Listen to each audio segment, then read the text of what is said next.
வல்லமையுள்ள தேவனுடைய கரத்துக்குள்ள நம்ம இருக்கிறோம்.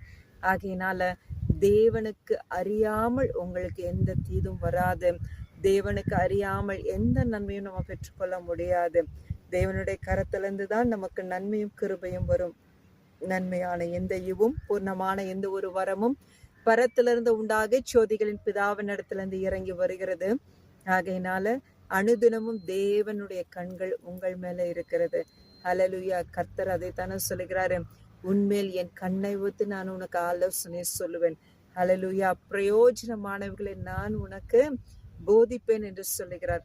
பாருங்க, அநேக காரியங்கள் ஆலோசனை இதோ இல்லாமையினாலதான் அழிந்து போகிறது, விருதாவாக போகிறது, தோற்று போகிறது.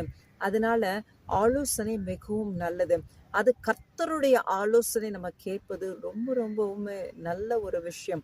அதுதான் நமக்கு